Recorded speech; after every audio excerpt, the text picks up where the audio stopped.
अस्सलामुअलैकुम। आज की इस वीडियो में हम सखर IBA टेस्टिंग सर्विसेज की तरफ से जारी किया गया इंटरमीडिएट कैटेगरी का सैम्पल पेपर जो कि BPS 5 से BPS 15 के लिए है उसको डिस्कस करेंगे। इंटरमीडिएट कैटेगरी के जो एग्ज़ाम हैं, जो पेपर्स हैं, वो बहुत जल्द स्टार्ट होने वाले हैं, तो जिसके लिए आप ज़रूर तैयारी कर रहे होंगे। तैयारी करने के लिए सैम्पल पेपर बहुत ज़रूरी होता है। तो IBA ने सैम्पल पेपर जारी कर दिया है जिसमें 3 पार्ट्स होंगे। सबसे पहला पार्ट इंग्लिश का होगा जिसके 40 सवाल होंगे। उसके बाद दूसरा जो पार्ट होगा वो मैथमेटिक्स का होगा जिसके 20 सवाल होंगे। और तीसरा जनरल नॉलेज के सवालात होंगे जिसमें मुख्तलिफ़ किस्म के जनरल नॉलेज के सवालात पूछे जाएंगे, जिसमें general knowledge, everyday science, current affair, world knowledge, इस्लामियात और कंप्यूटर के सवालात शामिल होंगे। तो चलते हैं, हम इसको सॉल्व आउट करते हैं। सबसे पहला जो पार्ट है वो इंग्लिश का है और इंग्लिश में जो सबसे पहले 10 सवाल होंगे वो रीडिंग और कंप्रीहेंशन के 10 सवाल होंगे। इसका तरीका ये होता है कि आपने एक दफ़ा पैराग्राफ पढ़ने से पहले सवालात को ज़रूर पढ़ लेना है। तो हम भी उसी तरीके को फॉलो करते हैं और जो नीचे दिए गए सवालात हैं उनको एक दफ़ा पढ़ लेते हैं। पहला सवाल है, the first 4 sentences are about dash.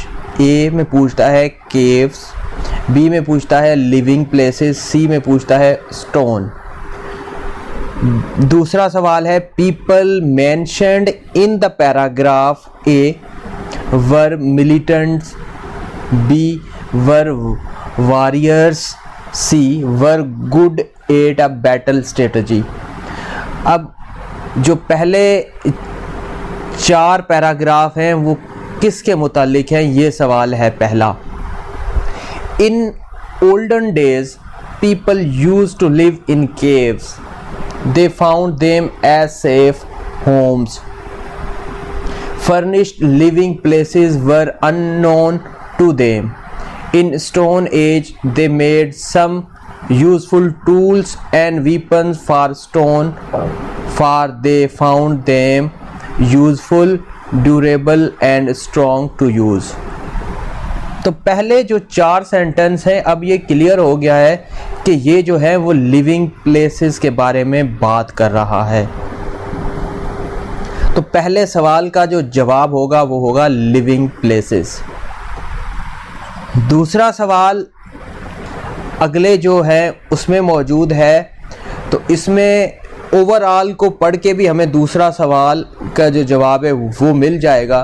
They knew that heavy stones could be best used in battles to attack enemy forces and harass their horses, camels and elephants. They would throw heavy stones from long distances to enemy's side through catapults that were used as weapons. तो इसमें जो बात कर रहा है वो strategy की बात कर रहा है। तो ये जो दूसरा सवाल है इसका जो ऑप्शन सी है कि the people were, paragraph people जो मेंशन है, they were good at battle strategy. जो जंग की जो स्ट्रेटजीज थी बैटल के लिए वो उसमें गुड थे, यानी अच्छे थे। तो 2 सवाल जो हैं ये इसके हल हो गए हैं। अब तीसरा सवाल है जो कि वोकैबुलरी का सवाल है। सबसे पहले जिसमें वर्ड्स हैविंग सिमिलर मीनिंग्स, मतलब एक जैसे मीनिंग वाले जो वर्ड्स हैं वो हमने इनमें से सिलेक्ट करने हैं। शी इज़ अ श्रूड जज ऑफ कैरेक्टर। तो श्रूड का जो मतलब होता है वो इन 4 में से हमने ढूंढना है एक जैसे मीनिंग वाला वर्ड। पहला है ए एस्ट्यूट, बी स्मार्ट, सी नॉलेजेबल और डी लिटरेट। तो इसमें जो सबसे बेस्ट वर्ड है सबसे बेस्ट का मतलब अंडरलाइन में है कि हमने इस सेंटेंस को पढ़ना है, उसमें जो बेस्ट फिट होता है उसको हमने देखना है, उसका मीनिंग नहीं देखनी, मगर उस सेंटेंस में भी फिट आए। बाज़ औक़ात ऐसा होता है कि दो बिल्कुल सेम मीनिंग के वर्ड मौजूद होते हैं आंसर्स में या ऑप्शंस में, तो हम कहते हैं दोनों सही हैं। दोनों सही नहीं होंगे, उनमें से सही वो होगा जो उस सेंटेंस में फिट आता हो। तो इसमें एस्ट्यूट जो है ए ऑप्शन वो सही है, तो ए जो इसका करेक्ट आंसर होगा। उसके बाद he is a great scholar, इसमें सबसे पहला जो है वो ऑप्शन वो है एजुकेटेड, बी स्टूडेंट, सी लर्न पर्सन, डी वर्सटाइल। अब इसमें जो बेस्ट फिट है वो है लर्न पर्सन। स्कॉलर का जो यहाँ पर मीनिंग होगा, वैसे इसका स्टूडेंट भी आप कह सकते हैं कि स्टूडेंट भी होगा, मगर यहाँ पर जो फिट होगा वो होगा learn person. He is a great learn person. इस सेंटेंस के हिसाब से जो इसका करेक्ट आंसर होगा वो लर्न पर्सन होगा, न कि स्टूडेंट होगा। उसके बाद वर्ड्स हैविंग अपोजिट मीनिंग, 5 इसके सवाल होंगे, 5 वर्ड्स हैविंग सिमिलर मीनिंग्स के सवाल होंगे। 10 जो सवाल हैं वो पैराग्राफ के होंगे, 20 सवाल यहाँ पर आपके कंप्लीट हो जाएंगे। इसमें जो है पहला है this is a sharp knife, this is a sharp knife. अब हमने यहाँ पर शार्प का जो अपोजिट इन मीनिंग है वो वर्ड ढूंढना है, और वो वर्ड जो है वो इस जो सेंटेंस है उसमें भी फिट बैठता हो। तो अब इनमें ऑप्शन ए है यूजलेस, बी है रस्टेड, सी है ब्लंट और डी है ब्रोकन। अब इसमें जो बेस्ट फिट वर्ड है जो अपोजिट है शार्प का वो होगा ब्लंट, ऑप्शन सी में जो मौजूद है। तो ऑप्शन सी इसका करेक्ट आंसर होगा।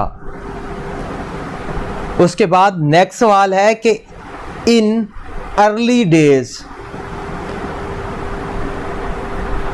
इन early days mechanised agriculture was unknown. Option A later, B new, C pre historical, D post historical. अब अर्ली का जो अपोजिट मीनिंग होगा वो होगा लेटर, अर्ली का लेटर डेज। तो ऑप्शन ए यानी कि लेटर यहाँ पर सही आंसर होगा। उसके बाद 5 जो मार्क्स होंगे वो होंगे स्पेलिंग चेकिंग के। आपको 4 स्पेलिंग्स दी गई होंगी एक वर्ड की, उसमें जो एक स्पेलिंग है वो सही होगी, जिसको आपने टिक करना है कि कौन सी स्पेलिंग जो है वो करेक्ट है। अब यहाँ पर 7वें नंबर सवाल पर 7 नंबर सवाल में डिसिप्लिन की स्पेलिंग दी गई है, तो हमने जो डिसिप्लिन की स्पेलिंग है, जो करेक्ट स्पेलिंग है, उसको देखना है कि कौन से नंबर पर डिसिप्लिन की स्पेलिंग सही है। अब यहाँ पर आप देखें तो जो बी ऑप्शन बी में डिसिप्लिन की स्पेलिंग है ये करेक्ट स्पेलिंग है, तो जो बी ऑप्शन होगा वो सही होगा, जिसमें जो स्पेलिंग है वो करेक्ट है। उसके बाद यहाँ पर 8 नंबर सवाल पर जो स्पेलिंग दी गई है वर्ड की, वो भी आप देख लें कि उसमें कौन सी स्पेलिंग सही है। कोवर्डाइस की ये स्पेलिंग है, और ये जो सी ऑप्शन में स्पेलिंग है ये सही स्पेलिंग है, तो सी ऑप्शन को क्लिक करेंगे, या सी जो ऑप्शन है वो करेक्ट ऑप्शन होगा। उसके बाद 5 सवालों के स्पेलिंग चेकिंग सवालात के बाद जो नेक्स्ट 5 सवाल होंगे वो एरर डिटेक्शन के होंगे। एक सेंटेंस आपके सामने होगा, 4 ऑप्शन आपको दिए गए होंगे, जिसमें एक ऑप्शन जो होगा उसमें एरर होगा, आपने जिसको डिटेक्ट करना है। आपने उस एरर को फाइंड आउट करना है। तो इसमें जो 9th नंबर पर सवाल है वो है कि we discussed about the matter at large. We discussed about, अब यहाँ पर अबाउट नहीं आना, तो जो बी है we discuss the matter at large होगा, तो इसमें जो बी है अबाउट वो जो है वो एरर है, तो इसको हम क्लिक करेंगे, जो कि सही ऑप्शन हमारा होगा वो होगा बी। उसके बाद 10 नंबर पर I find the bag that I had lost yesterday. I find the bag that I had lost yesterday, यहाँ पर हैड नहीं आएगा, तो ये जो हैड है वो एरर है, गलती है, मिस्टेक है, तो इसको हम टिक करेंगे, यानी कि यह हमारा सही ऑप्शन होगा। 5 सवाल ये हो गए। उसके बाद 5 सवाल जो होंगे वो प्रीपोजिशन के होंगे। आपने प्रीपोजिशन जो है उसको देखना है कि कौन सा करेक्ट प्रीपोजिशन इसमें लगेगा सेंटेंस में। 11 नंबर पर सवाल है he is a main dash word. अब ये तो बहुत आसान है, इसमें ऑप्शन देख लेते हैं। ए में है ऑफ, बी में है विथ, सी में है फॉर, डी में है टू। तो यहाँ पर तो बहुत मशहूर है of, he is a main of word, तो ऑप्शन ए जो है होगा वो इसका करेक्ट आंसर होगा। 12 नंबर पर है the Quaid-e Azam work hard dash his homeland. A in, B with, C for, D about. तो ये भी आसान है, मशहूर है कि Quaid-e Azam work hard for his homeland, तो इसमें जो प्रीपोजिशन करेक्ट आएगा वो आएगा फॉर। इसके बाद 5 सवाल सेंटेंस स्ट्रक्चर के होंगे। सेंटेंस यहाँ पर दिया गया है, उसको हमने कंप्लीट करना है कि क्या आएगा उसमें। तो 13 नंबर पर है the sun had risen before we dash.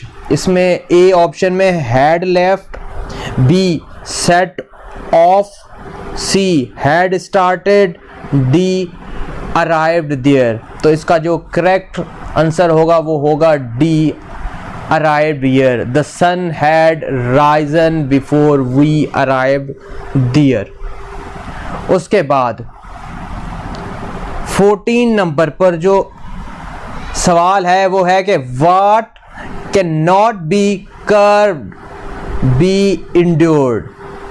Option A है माइट, ऑप्शन बी है कैन, ऑप्शन सी है मस्ट, ऑप्शन डी है माइट। तो इसमें जो सही आंसर आएगा या ऑप्शन आएगा वो होगा सी, यानी कि मस्ट। ये 40 मार्क्स के सवाल आपके कंप्लीट हो जाएंगे इंग्लिश के। इसके बाद मैथमेटिक्स का पोर्शन आता है। अगर हम मैथमेटिक्स के पोर्शन को यहाँ पर सॉल्व आउट करते हैं तो ये वीडियो बहुत लंबी हो जाएगी, इसलिए जो करेक्ट आंसर है जस्ट हम वो बताते हैं। नेक्स्ट पार्ट में हम मैथमेटिक्स का जो पोर्शन है उसको सॉल्व आउट करेंगे, सिर्फ मैथमेटिक्स के पोर्शन को। तो यहाँ पर 15 नंबर पर सवाल है A boy got 50% of the questions on a test correct if he had 10 questions correct out of the first 12 and 1/4 of the remaining questions correct. How many questions were on the test? Option A 16, option B 24, option C 26, option D 28। तो इसका जो सही answer होगा वो D होगा, यानी कि 28। Total question जो टेस्ट में होंगे वो 28 होंगे। नेक्स्ट मैथमेटिक्स का जो सवाल है वो है कि given the formula P equals to K square W, find the value of P if K equals to 5 and W equals to -3। अब ये सिंपल फार्मूला, इसमें वैल्यू पुट करनी है और इसका जो आंसर निकलेगा वो निकलेगा -75, यानी कि ऑप्शन ए। 17 नंबर पर भी एक इक्वेशन दी गई है जिसको सॉल्व आउट अगर हम करते हैं तो ऑप्शन जो उसका निकलेगा वो जो डी में है 5 और 2 वो निकलेगा। इसलिए ये जो तीनों मैथ के क्वेश्चंस हैं वो हम कॉपी में, जर्नल में हैंड से आपको सॉल्व आउट करके नेक्स्ट वीडियो में अपलोड कर देंगे। उसके बाद करंट अफेयर या वर्ल्ड नॉलेज के 5 सवाल आएंगे। जैसा कि यहाँ पर सवाल दिया गया है कि who is the current head of the Islamic emirates of Afghanistan? A Abdullah, B Hibatullah Akhundzada, C Hasan Akhund, D Abdul Ghani. तो इसमें जो बी है हिब्बतुल्लाह अखवंदज़दा, ये जो करेक्ट इसका ऑप्शन है या करेक्ट आंसर है। उसके बाद एवरीडे साइंस के 10 सवाल होंगे। जी हाँ, 10 सवाल होंगे एवरीडे साइंस के। तो यहाँ पर सवाल है the process of separation of solute and solvent from mixture is called. Option A, B, C, D, 4 option यहाँ दिए गए होंगे और हमको यहाँ पर जो करेक्ट आंसर होगा उसको सेलेक्ट करना होगा। तो इसमें जो करेक्ट आंसर है वो है ऑप्शन ए में मौजूद है, डिस्टिलेशन जिसको कहते हैं, वो करेक्ट आंसर है जिसको हम टिक कर देंगे। उसके बाद है जो सवालात आएंगे वो 5 सवाल आएंगे जिसमें पाकिस्तान स्टडीज़ और इस्लामियात के सवाल शामिल होंगे। जैसा कि यहाँ पर एक सवाल दिया गया है कि 2 nation theory of India before independence of Pakistan was about. A, Muslims and British, B, Hindus and Muslims, C, Hindus and British, D, British and low caste Hindus. तो इसमें जो थीरीज दी गई थी वो बहुत मशहूर है, आप सबको मालूम होगा, वो थी पाकिस्तान मुस्लिम्स एंड हिंदूज या हिंदूज एंड मुस्लिम्स, जो कि ऑप्शन बी में मौजूद है। 21 नंबर पर सवाल है डैश एडेड सेकंड अजान prayers call for Friday prayers. Option है ए हज़रत उस्मान, बी हज़रत उमर, सी हज़रत अबू बकर, डी हज़रत अली। तो इसमें जो सही आंसर है वो है ए, यानी कि हज़रत उस्मान रज़ी अल्लाह ताला अन्हा। उसके बाद जो पोर्शन आएगा वो होगा कंप्यूटर का, जिसके 10 सवाल होंगे। कंप्यूटर का पोर्शन होगा जिसके 10 सवाल होंगे और यहाँ पर एक सवाल दिया गया है कंप्यूटर का, a shortcut key to justify the paragraph in MS Word is A alt plus J, B control plus shift plus J, C control plus F, D control plus J. तो इसमें हमने एक ऑप्शन को click करना है जो कि D option है, यानी कि कंट्रोल जे को हम प्रेस करते हैं तो जस्टिफाई हो जाता है पैराग्राफ इन माइक्रोसॉफ्ट वर्ड या जिसको MS वर्ड भी कहते हैं। उम्मीद करता हूँ कि आज की इस वीडियो से आपको इंटरमीडिएट कैटेगरी की तैयारी करने में मदद मिलेगी। अगर आपको ये वीडियो अच्छी लगी हो तो काइंडली वीडियो को लाइक कर दें और चैनल को सब्सक्राइब कर दें। हमें दुआओं में याद रखें, हम आपकी कामयाबी के लिए हमेशा दुआगू हैं। अल्लाह ताला आपको कामयाब करे, आमीन। अल्लाह हाफिज़।